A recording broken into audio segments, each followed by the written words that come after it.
নমস্কার। একটা বিশেষ কারণে দুটো কথা বলতে এলাম। সমগ্র হরিণঘাটাবাসী সহ সমস্ত পশ্চিম বাংলার মায়েদের কাছে আমার করজোড়ে প্রার্থনা, একটা বিরাট বেদনাদায়ক ব্যাপার হয়েছে, যেটা যারা প্রকৃত দেখা যাচ্ছে অন্নপূর্ণা যোজনার টাকা পাওয়া উচিত তারা পায়নি। এমনও হয়েছে যারা পাওয়া উচিত না তাদের মধ্যেও অনেকে পেয়েছে। আমি আপনাদের কাছে একটা কথা বলছি, রিজেক্ট লেখা থাকুক আর যা লেখা থাকুক, এটা রিজেক্ট হবে না। আপনারা নিশ্চয়ই পাবেন টাকা। এর মূল কারণ হচ্ছে এখনও পৌরসভা এবং পঞ্চায়েতগুলোতে বিডিও অফিসে, এসডিও অফিসে কিছু চটি চাটার দল এখনও আছে। এগুলোকে চিহ্নিত করতে হবে। এরা তৃণমূল দেখে দেখে নামগুলোকে ওকে করে অ্যাপ্রুভ করে পাঠিয়ে দিয়েছে, যে জন্য তারা আগে পেয়েছে। মায়েরা, আপনারা কোনো চিন্তা করবেন না, একটু ধৈর্য ধরুন। সরকার আপনাদের সঙ্গে আছে।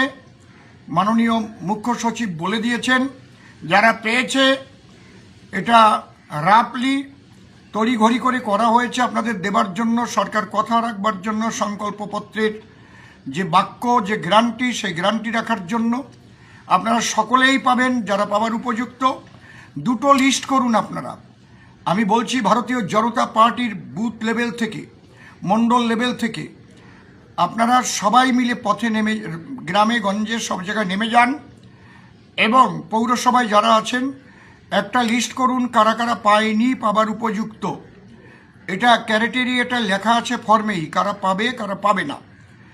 যারা পায়নি তাদের একটা লিস্ট করুন, এবং যারা অন্যায়ভাবে পেয়েছে, যাদের 4 চাকা গাড়ি আছে, দোতলা বাড়ি আছে, যাদের ইনকাম ট্যাক্স ফাইল আছে, 3 রুমের পাকা বাড়ি আছে, এগুলোকে আপনারা লিস্ট করুন যে কারা কারা পেয়েছে। প্রয়োজনে বিডিও অফিস থেকে এবং পৌরসভা থেকে লিস্ট নিন কারা কারা পেয়েছে, দিতে বাধ্য। আমি এগুলোকে একদম পাই টু পাই, অন্তত আমার বিধানসভাটাকে আমি, আমার দায়িত্ব যেটা সেটা আমি দেখব। এই বিধানসভায় কোন কোন অঞ্চলে এবং পৌরসভায় এই চটি চাটার দল বসে বসে এগুলো করেছে, কারা অ্যাপ্রুভ করেছে, কাদের কাছ থেকে কাদের কাছে গেছে, এর প্রত্যেকটাকে আমি টেনে বের করব এবং এদের সমুচিত শিক্ষা দেব। আপনারা নিশ্চিন্ত থাকেন। আমি অসীম সরকার, হরিণঘাটার বিধায়ক, আপনাদের কথা দিচ্ছি। মায়েরা, আপনারা বাবা মা সবাইকে করজোড়ে বলছি, একটু ধৈর্য ধরুন। মানবিক সরকার, শ্রদ্ধেয় মুখ্যমন্ত্রী, তিনি মানবিক, শুভেন্দু অধিকারী মহাশয়, এবং আমরা সকলেই বাংলার উন্নয়ন করতে এসেছি, সেই মানবিক দৃষ্টিভঙ্গি নিয়ে এসেছি। আমি শুধু মা বাবা ভাই বোন আপনাদের কাছে প্রার্থনা করছি, আপনারা কোথাও গিয়ে অসৌজন্যমূলক ব্যবহার করবেন না, কোথাও কোনো গণ্ডগোলের সৃষ্টি করবেন না। আমার বিধানসভাটা আমি দেখছি, প্রত্যেক বিধায়কদের বলছি তারা তাদের বিধানসভাটা দেখুক। আজকে আমরা কলকাতায় আছি, আগামীকাল আমরা বাড়িতে যাব। নমস্কার।